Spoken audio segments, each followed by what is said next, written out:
Hello everyone, welcome back to our channel. तो आज हमारा बोन एंड कार्टिलेज का पार्ट 3 है, जिसके अंदर हम हमारा लास्ट टॉपिक पढ़ेंगे। इससे पहले मैं आपको दोनों टॉपिक करा चुकी हूँ, जिसमें मैंने आपको पढ़ाया था structure and types of bones and cartilage and bone का ओसिफिकेशन। आज हम करेंगे बोन ग्रोथ एंड रिसॉर्प्शन। इससे पहले मैंने इस चैप्टर के 2 लेक्चर कराए। आई होप आपने वो लेक्चर्स देख लिए होंगे। अब हम स्टार्ट कर रहे हैं बोन ग्रोथ एंड रिसॉर्प्शन। तो बोन रिसॉर्प्शन का मतलब क्या होता है? तो जब आपकी हड्डी है ना टूटती है और उसके अंदर से है ना कैल्शियम रिलीज होता है, अदर मिनरल्स रिलीज होते हैं जिनकी हमारी बॉडी में रिक्वायरमेंट होती है। ठीक है, तो हमारी बोन की शेप को मेंटेन करने के लिए, हमारी हड्डी की शेप बनी रहे, ठीक है, और एक्स्ट्रा कैलस उस पर जो जमा हुआ है उसको हटाने के लिए क्या होता है, कभी कभी हमारी बॉडी इमरजेंसी सिचुएशन में क्या करती है, कैल्शियम रिलीज करती है बोन के अंदर से। इमरजेंसी सिचुएशन का मतलब क्या होता है? कैल्शियम का हमारी बॉडी में बहुत इंपॉर्टेंट रोल प्ले करता है। कैल्शियम कैसे? आपके ब्लड के अंदर कैल्शियम लेवल होता है, न्यूरॉन्स जब सिग्नल ट्रांसमिट करती है उसमें कैल्शियम लेवल चाहिए होता है, हमारी मसल को मूवमेंट करने के लिए कैल्शियम लेवल चाहिए होता है, हमारे ब्लड के लिए भी कैल्शियम बहुत ही इंपॉर्टेंट रोल प्ले करता है। तो हमारे सीरम के अंदर, हमारे ब्लड के अंदर कैल्शियम लेवल मेंटेन करने के लिए जब कमी पड़ रही होती है तो कभी कभी क्या होता है, बॉडी क्या मैकेनिज्म यूज़ करती है, जो हमारी हड्डियाँ है उनके अंदर जो कैल्शियम प्रेजेंट है उसको रिलीज कर देती है, ताकि हमारी जो ब्लड के अंदर कैल्शियम की ज़रूरत है वो पूरी की जा सके। इसको हम क्या बोलते हैं? बोन रिसॉर्प्शन बोलते हैं। उसके बाद आता है कौन कौन सी सेल इन्वॉल्व होती है बोन रिसॉर्प्शन के अंदर। तो 3 टाइप की सेल होती है। ऑस्टियोब्लास्ट जो हमारी बोन फॉर्मिंग सेल होती है, उसके बाद हमारी ऑस्टियोसाइट्स। तो जब हमारी ऑस्टियोब्लास्ट सेल जो हड्डियों को बनाती है वो मैट्रिक्स के अंदर एम्बेडेड रहती है, ठीक है, उसको हम क्या बोलते हैं? ऑस्टियोसाइट्स कहते हैं। ऑस्टियोक्लास्ट ये एक डिफरेंट टाइप की सेल्स है, ये मल्टी न्यूक्लिएटेड सेल है, ठीक है, इनके अंदर बहुत सारे न्यूक्लियस प्रेजेंट है, मल्टीपल न्यूक्लियस प्रेजेंट है। और जब ऑस्टियोक्लास्ट सेल होती है इनके पास है ना रफल्ड मेम्ब्रेन रहती है, लाइसोसोम्स प्रेजेंट रहते हैं और न्यूक्लियस प्रेजेंट रहते हैं। तो लाइसोसोम्स, आपको पता है लाइसोसोम एक सेल ऑर्गेनल का नाम होता है जिसके अंदर है ना प्रोटियोलिटिक एंजाइम्स कंटेन करता है, जिसका काम क्या होता है, हमारी बॉडी में जितने भी एक्स्ट्रा चीज़ें होते हैं उनको डाइजेस्ट करने का काम कौन करता है? लाइसोसोम। इसलिए इसको सुसाइडल बैग भी कहते हैं। उसके बाद है ना मैच्योर ऑस्टियोक्लास्ट सेल जो होती है, जो मल्टी न्यूक्लिएटेड सेल है। तो अब बोन रिजॉर्प्शन के कारण क्या है? तो हमारी बॉडी के अंदर एक हार्मोन होता है, पैराथायरॉयड हार्मोन। इसको रिलीज कौन करता है? हमारे गले के अंदर थायरॉयड हार्मोन होता है और उसी के अंदर पीछे साइड पे क्या होता है? पैराथायरॉयड ग्लैंड होता है। पैराथायरॉयड ग्लैंड क्या करता है? पैराथायरॉयड हार्मोन को हमारी बॉडी में रिलीज करता है, जो किस में मदद करेगा? पैराथायरॉयड हार्मोन का फंक्शन क्या होता है? ये बोन रिसॉर्प्शन के प्रोसेस में हमारी हेल्प करता है। पैराथायरॉयड हार्मोन का मेन फंक्शन हमारी बॉडी में ये होता है कि ये कैल्शियम लेवल को मेंटेन करने में हमारी बॉडी की मदद करता है, ठीक है।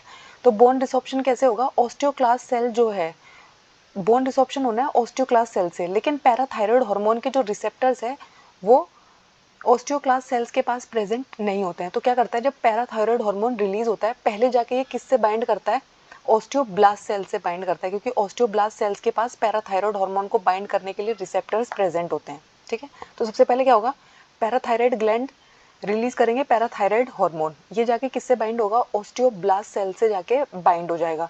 जब पैराथायरॉयड हार्मोन ऑस्टियोब्लास्ट सेल से जाके बाइंड हो जाता है तो यहाँ पे है ना एक साइटोकाइनिन नाम का हार्मोन रिलीज करता है, जिसको हम, इसका एक और नाम है जिसको हम ओपीजीएल कहते हैं, ऑस्टियोप्रोगेस्टिन लिगेंड, ठीक है। इसी का एक और नाम भी है रैंक लिगेंड। तो आपसे पूछा जा सकता है कि ओपीजीएल क्या है और रैंक लिगेंड क्या है। तो जब पैराथायरॉयड हार्मोन आके ऑस्टियोब्लास्ट सेल्स के साथ अटैच कर लेता है तो उसके बाद एक साइटोकाइनिन रिलीज होता है जिसका नाम ओपीजीएल है, और इसको रैंक लिगेंड भी कहते हैं। रैंक का फुल फॉर्म क्या है? Receptor activation of nuclear factor kappa beta, ठीक है। और यहाँ पे ना बहुत सारे मैक्रोफेज क्या करते हैं, आके इकट्ठे हो जाते हैं। उसके बाद है ना ओपीजीएल क्या करेगा, प्री ऑस्टियोक्लास्ट सेल के साथ बाइंड करेगा। पहले इसने ऑस्टियोब्लास्ट सेल के साथ आके बाइंड किया, अब ये ओपीजीएल फैक्टर जो रिलीज हो गया है अब ये किससे जाके बाइंड करेगा? ऑस्टियोक्लास्ट सेल से, क्योंकि बोन रिसॉर्प्शन का मेन काम कौन करेगा? ऑस्टियोक्लास्ट सेल करेगी, ठीक है। उसके बाद है ना ये ऑस्टियोक्लास्ट जो प्री ऑस्टियोक्लास्ट सेल है ये डिफरेंशिएटेड हो जाएगी और क्या बन जाएगी? ऑस्टियोक्लास्ट बन जाएगी। अभी ये प्री है, उसके बाद है ना प्री के बाद है ना मैच्योर बनेगी और उसके बाद ऑस्टियोक्लास्ट सेल में कन्वर्ट हो जाएगी। तो इस फंक्शन को कौन रोल प्ले करता है? ओपीजीएल करता है, ठीक है। उसके बाद है ना मैच्योर ऑस्टियोक्लास्ट सेल जो है उसके पास क्या क्या प्रेजेंट है? उसके पास एक रफल्ड मेम्ब्रेन है, उसके पास कुछ लाइसोसोम्स है, और मैंने बताया ये मल्टी न्यूक्लिएटेड सेल है तो इसके पास न्यूक्लियस भी प्रेजेंट है। किसके पास है ये सब कुछ? ऑस्टियोक्लास्ट सेल के लिए, जो सबसे इंपॉर्टेंट सेल है हमारी बोन रिजॉर्प्शन में मदद करने के लिए। उसके बाद है ना लाइसोसोम जिसके पास बहुत सारे प्रोटीओलिटिक एंजाइम है, वो हमारी हेल्प करेगा। तो मैच्योर ऑस्टियोक्लास्ट सेल जो एक मल्टी न्यूक्लिएटेड सेल है, अब क्या होगा, हमारा बोन रिसॉर्प्शन का प्रोसेस जब शुरू होता है तो क्या होता है, जो ऑस्टियोक्लास्ट सेल्स है उसकी जो रफल्ड मेम्ब्रेन है वहाँ पे ना बहुत सारे लाइसोसोम्स आ जाते हैं और वहाँ पे ना प्रोटियोलिटिक एंजाइम को रिलीज करना शुरू कर देते हैं। किसके ऊपर? हड्डी के सरफेस के ऊपर। तो आपकी हड्डी का जो सरफेस है, वहाँ की जो रफल्ड मेम्ब्रेन है, वहाँ पे बहुत सारे लाइसोसोम्स आते हैं और अपने अंदर के जो डाइजेस्टिव एंजाइम्स हैं उनको रिलीज करना शुरू कर देते हैं।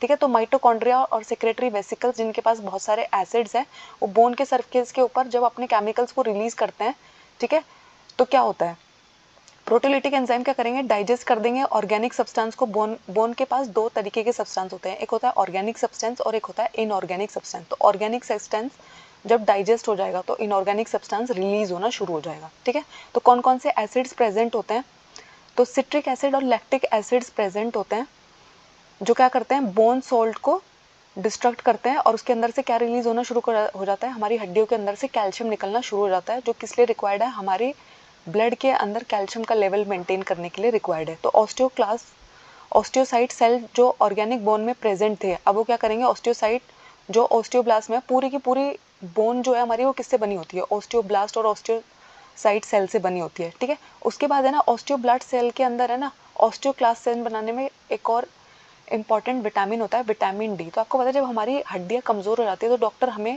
कैल्शियम खाने के लिए तो देता ही है, उसके अलावा है ना वो विटामिन डी खाने के लिए देता है, क्योंकि आपको पता है विटामिन डी का साइंटिफिक नेम क्या होता है, कैल्सीफेरॉली होता है। ठीक है, क्योंकि उससे हमें क्या मिलता है, कैल्शियम मिलता है।